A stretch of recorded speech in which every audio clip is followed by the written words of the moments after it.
بسم اللہ الرحمن الرحیم اللہم صلی وسلم علی نبینا محمد۔ کلام اقبال کو کیسے سمجھا جائے؟ ایک دفعہ 1925 عیسوی میں پروفیسر یوسف سلیم چشتی نے علامہ اقبال سے دبی ہوئی زبان سے یہ عرض کی کہ اسرار اور پیام دونوں کتابیں سمجھ میں نہیں آتی، لیکن ان سے قطع نظر بھی نہیں کر سکتا۔ دماغ قاصر صحیح، لیکن دل ان کی طرف ضرور مائل ہے۔ یہ سن کر علامہ نے دریافت فرمایا کہ اسرار خودی کتنی دفعہ پڑھی ہے؟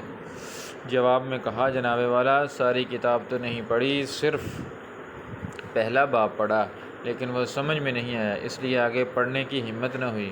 اب رہی دوسری کتاب، تو اس کی غزلیں تو پڑھ لی ہیں، لیکن نہ لالا طور تک رسائی ہوئی، نہ نقش فرنگ تک۔ یہ سن کر علامہ نے فرمایا کہ خوش نویسی یا موسیقی ایک دن میں نہیں آ سکتی ہیں، فلسفیانہ نظمیں ایک دفعہ پڑھنے سے کیسے اور کیوں کر سمجھ میں آ سکتی ہیں؟ الفارابی نے ارسطو کی مابعد الطبیعیات کو کئی سال تک مسلسل پڑھا تھا۔ تم بھی اس کی تقلید کرو اور ان کتابوں کو بار بار پڑھو۔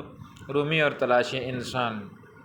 دی شیخ با چراغ ہمی گشت گردے شہر، کزدامدو ملولم و انسانم آرزوست، زی ہمراہان سست عناصر دلم گرفت، شیر خدا و رستم دستانم آرزوست، گفتم کہ یافت می نشود جست ایم ما، گفت آنکہ یافت می نشود آنم آرزوست۔ مولانا جلال الدین رومی رحمۃ اللہ علیہ۔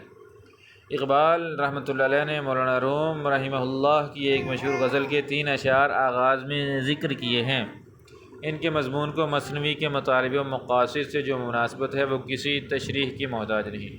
دی معنی کل، گزری ہوئی رات، ہمی گشت پھر رہا تھا، دام و دو حیوان اور درندے، دام پالتو جانور، حیوان وغیرہ، دو درندہ جنگلی جانور، ملولم میں ملول آزردہ ہوں، انسانم آرزوست مجھے انسان کی آرزو ہے، ہمراہان سست عناصر سست یا کاہل اعضاء کے مالک ہمراہی، دلم گرفت میرا دل تنگ آ گیا ہے، شیر خدا حضرت علی رضی اللہ تعالی عنہ کا لقب، خدا کا شیر، غازی رستم دستانم آرزوست مجھے رستم دستان کی آرزو ہے۔ رستم مشہور ایرانی پہلوان، دستان رستم کے باب زال پہلوان کا دوسرا نام۔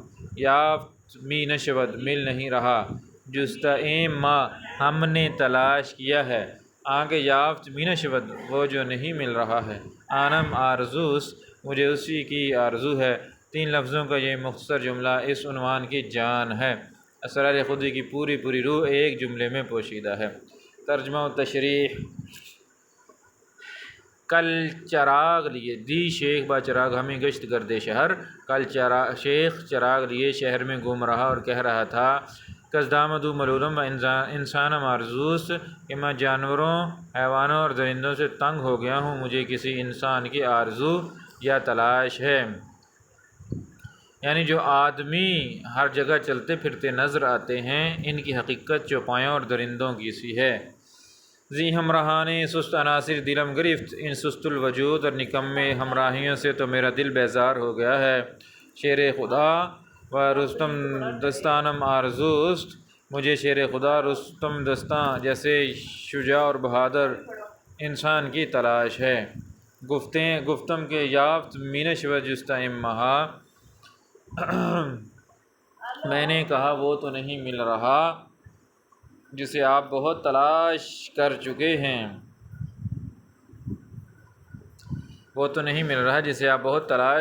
چکے ہیں، جواب میں شیخ نے کہا، گفتاں کہ یافت می نشود آنم آرزوست کہ وہ جو مل نہیں رہا اسی کی تو مجھے تلاش و آرزو ہے۔ گویا اسرار خودی کا مدعا بھی اس کے سوا کچھ نہیں کہ شیر خدا رستم دستاں جیسے انسان پیدا کرے جو اب بازار زندگی میں کہیں نظر نہیں آتے۔ یہ کتاب اس لیے لکھی کہ اس کی تعلیمات سے انسان حقیقی معنی میں انسان بن جائے۔ سست عناصر ہمراہی ایسے معاصرین ہیں جو جہد و عمل سے عاری ہیں۔ شیر خدا اور رستم دستاں سے مراد ایسا مرد کامل ہے جو انسانی معاشرے سے ظلم و ستم اور فساد ختم کر کے اسے معاشرے کو ایک زبردست انقلاب سے آشنا کر دے تاکہ انسانی معاشرے میں حق کا بول بالا ہو۔ آخری شعر میں ایسے انسان کامل کے تلاش بسیار کے باوجود نہ ملنے پر انتہائی مایوسی کا بالواسطہ اظہار ہے، جبکہ اس کے پا لینے کی آرزو کی تکرار میں امید کا کچھ نہ کچھ پہلو بھی ہے۔